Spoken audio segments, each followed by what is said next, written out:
Previously in the complete creation. Yet the river seemed to specifically go out of its way to do the impossible and climb thousands of feet to go up and over this mountain and to start cutting the canyon.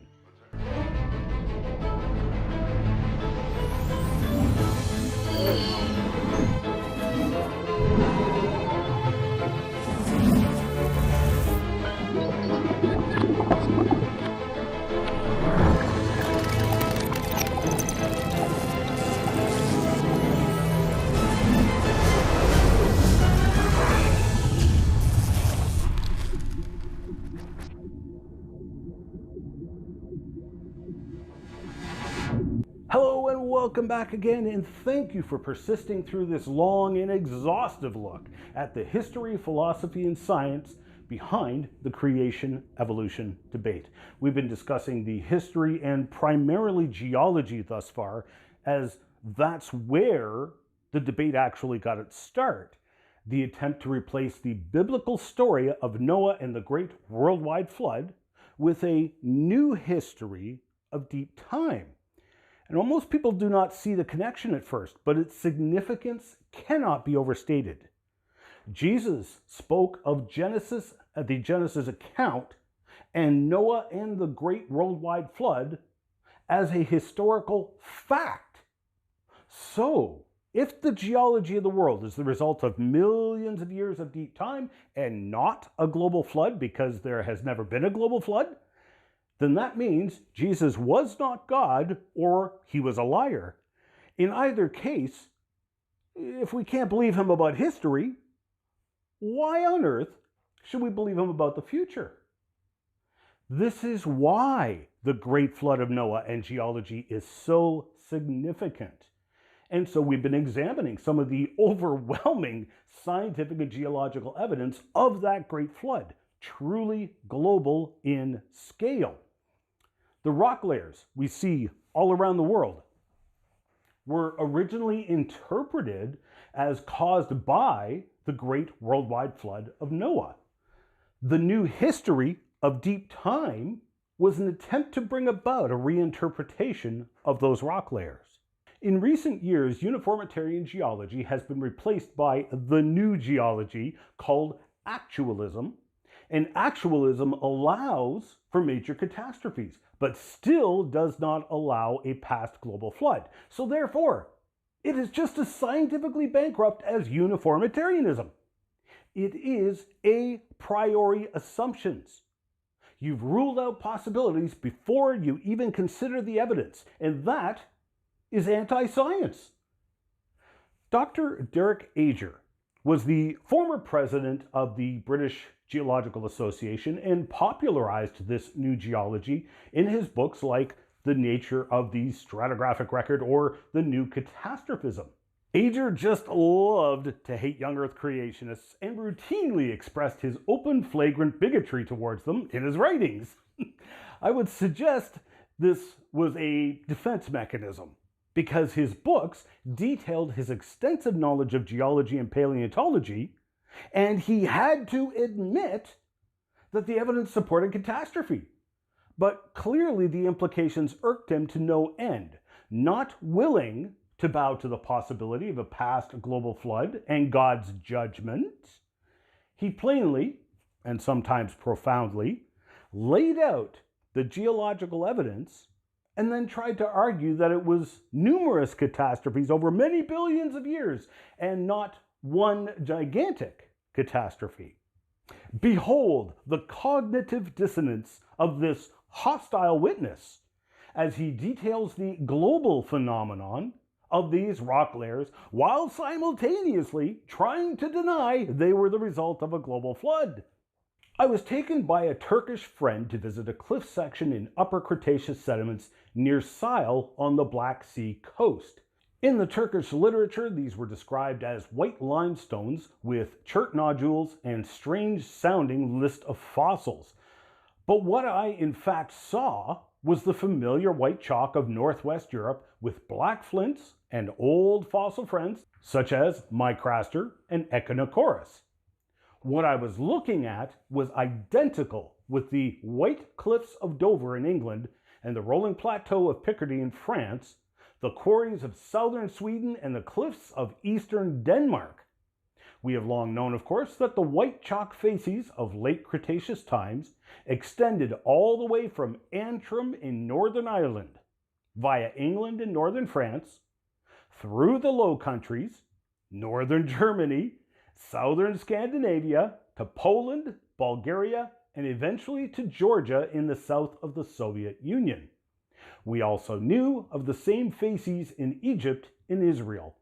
My record was merely an extension of that vast range to the south side of the Black Sea.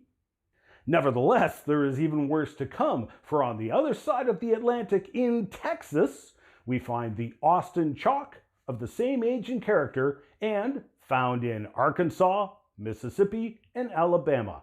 And most surprising of all, much farther away still in Western Australia, we have the Gingin chalk of late Cretaceous age, with the same black flints and the same familiar fossils resting, as in Northwest Europe, on glauconic sands.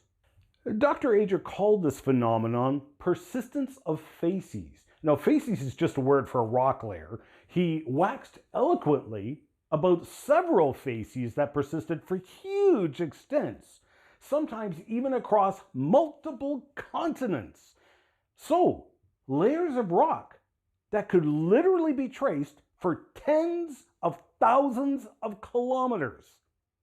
Those chalk layers he spoke of. I have personally conducted a lot of study in those layers, and in fact, those fossil clams that I showed you in the last lecture were from those chalk and limestone layers in Texas. Ager brings up other layer formations like the Triassics of Texas, which extend across Newfoundland and are also found in Northwest Europe. In Ager's words, the similarities are almost laughable, and indeed they are. The Carboniferous formations of Joggins and all of Nova Scotia can be traced all over the east coast of Canada, down into Pennsylvania and Tennessee.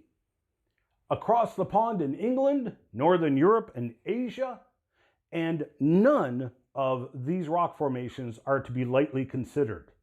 They're usually hundreds of meters to kilometers thick.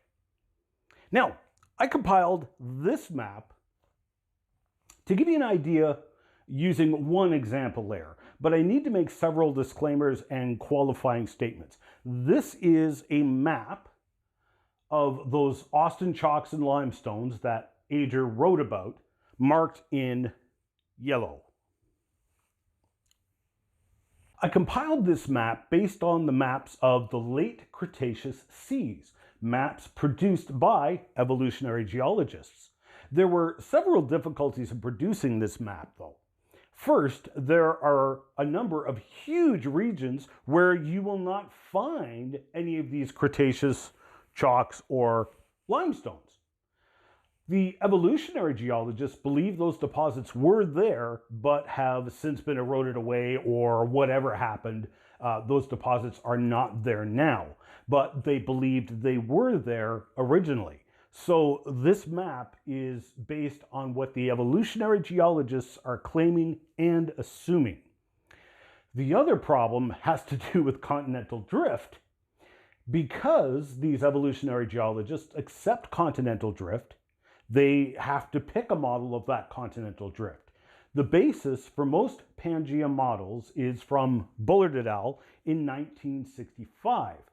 They put together the continents in this way based on the outline of the continental shelf.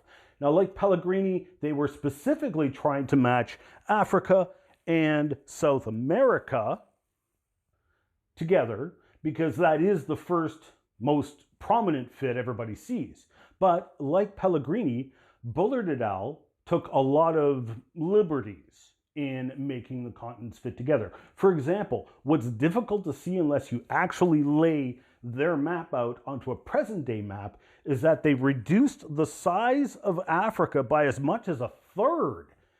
This is especially noteworthy as they discuss in their paper how you can't use the present shorelines of the continents because the shoreline can change radically by merely changing sea level just a little bit. And they are correct. For example, take a look at this map of the world and the continental shelves surrounding the continents and they make up the shallowest part of the oceans. They are highlighted in cyan here. And so if you lower sea level by a mere 300 feet, all these continental shelves suddenly become exposed. You get land bridges connecting the major continents, and the shapes of the continents increases greatly, including Africa, adding, some 20 kilometers of land just to its western shores. So why Bullard and team chose to expand the size of Africa to the continental shelf, yet drastically reduce the overall size of the continent in their model, it's a bit of a mystery, other than to make a better fit. And I don't want my critique to sound too harsh here either. I mean, hey, you gotta make proposals, right? You need to make a model and propose it. This is their model. Now, I have serious questions about it, and I question the justification of the decisions, but hey, it's a model. So, in their model, they also removed most of Mexico and Central America. They ignored most of Asia, Russia, and the Middle East, Australia, and Antarctica. And again, in all fairness, I'll even accept that. I realize they chose to focus in on specific continental fits. But what continents and land masses they did keep, they rotated. All of them relative to each other, apparently with no other justification other than to make the best fit. Now, it is fascinating. You can see here in their drawing where the continental shelves overlap in red, and where there's a gap, it's blue. But the issue we face here, and the reason I bring this up, is that the assumed shape and position of the continents on the planet in the past is radically different and usually not based on actual evidence. There's no reason to conclude that Africa was 1/3 smaller in the past compared to today. Yet, when you look at maps composed of the alleged epochs of times past, all of the continents are shown to be radically different in shape, size, and position on Earth. Many times, evidence like the Earth's magnetic field recorded in the rocks is completely disregarded as it flat out refutes the proposed location and shape of the continents. Furthermore, in a later lecture, we're going to look at evidence from the ocean floors that indicate that the continents did drift apart and did so at speeds of tens of miles per hour. So all of this jockeying and changing of the continents is already hard to swallow, but now you have to remove the deep time as well. So all of this continental division would have happened in a matter of days to weeks, not hundreds of millions of years. So, taking all of this with a really big chunk of salt, I based my map on the evolutionary maps of the alleged Cretaceous time period and mapped out where they assumed the ancient oceans were covering the land and leaving behind Cretaceous deposits, even though many of these places today have no Cretaceous deposits. Now, much of it does. For example, the Austin chalks and Cretaceous limestones are in a huge portion of the Southern American Middle and West. They are found in England and across much of Europe, the Middle East, and Australia, and yes, even Antarctica, even though I didn't mark it on this map, with fossils identical to those found in the Gingin chalks of Australia. So just based on what we do find of these deposits today, that layer truly is a global layer found literally on every continent. Most of the rock layers, like the fossil clam layer on the top of Mount Everest, are regional in size. In fact, that's one of the reasons we know so much detail about the fossil content and type of rocks at the top of Mount Everest. The Friendship Highway of Lhasa to Kathmandu has rock cuts cutting through those very layers of rock 90 kilometers or 55 miles away from Everest. Those layers continue much farther than that. So in other words, you can follow those layers across provincial or state boundaries, crossing through multiple countries and multiple continents, like the Austin Chalks that the late Dr. Derek Ager mentioned. Both the old Earth geologists and young Earth scientists agree that those layers containing sea fossils were on the seafloor and were raised up by tectonic activity to where they are now. Now, while yes, there is exceptions, in general, everyone agrees that those layers were laid down horizontally and in sequence. And in general, those layers can be traced right across countries with some discontinuities or unconformities here and there. But even taking that all into account, everyone agrees that the lower layers had to be there first before these new unconforming layers were laid down. But they were all laid down horizontally because they are generally parallel to each other. The entire stratigraphic record, including the layers containing the dinosaurs. And many of those layers, we all agree, were laid down by water because they have fossil sea life in them, including the layers containing the dinosaurs. So with all of us in agreement, let us reverse the sequence of events. Flatten the mountains so they are the seafloor and all the layers are basically horizontal. Because some of those layers were connected across what was then Pangaea, the supercontinent, that means that before Pangaea broke up, all of the continents were flat and underwater at the same time. It's only logical. Because all the layers are effectively parallel to each other, we can conclude that it was only after they were all laid down that they buckled together into the continents and mountains that we have today. So going back in time, this translates to a global flood.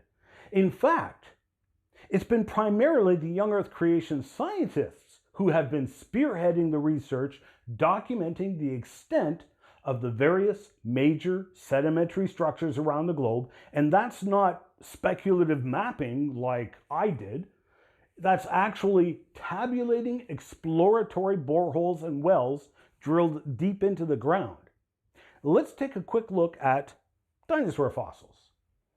I've had repeated attempts to mock me by the anti-creationists who, once again, are in way over their heads trying to troll me with, so do you believe in dinosaurs?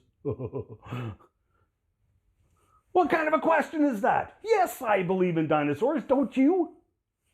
Well, they're millions of years old. Really?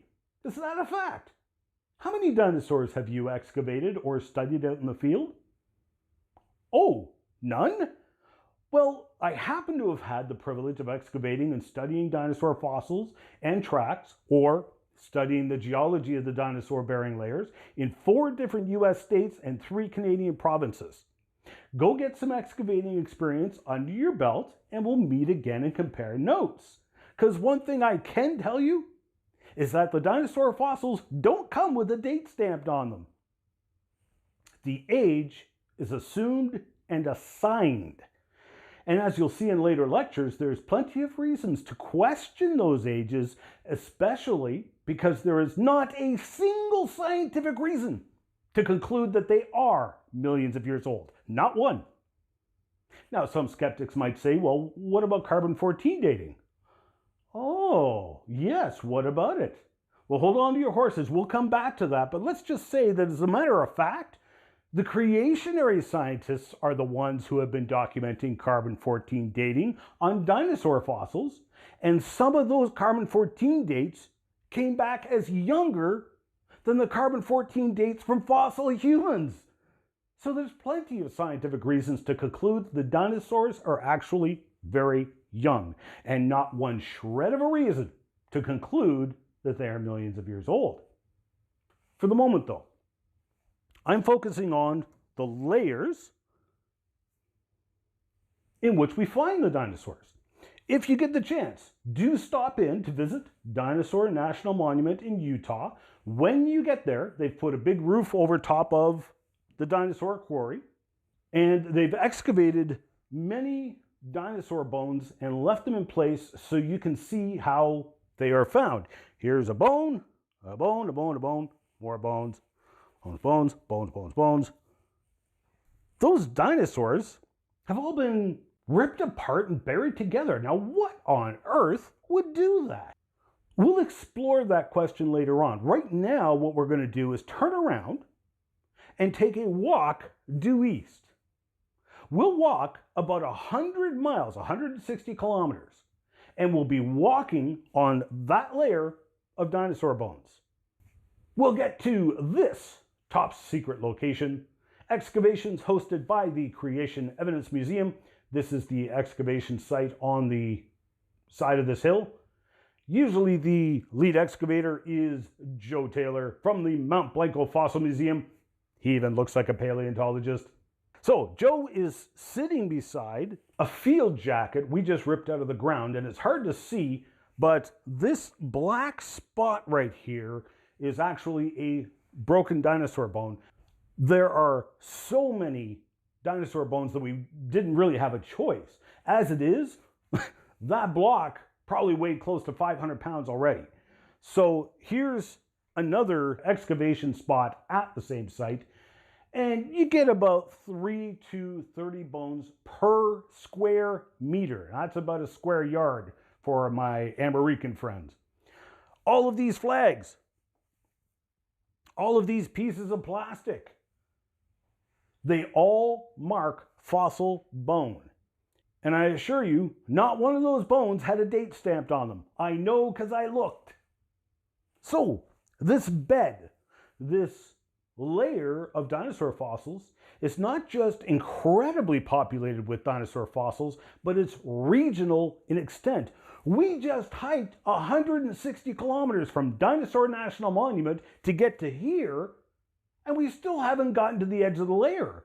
In fact, as geologist Dr. John Morris points out in his book, The Global Flood: Unlocking Earth's Geologic History, that dinosaur-bearing layer, called the Morrison Formation, is so huge it covers 10 states and 3 Canadian provinces.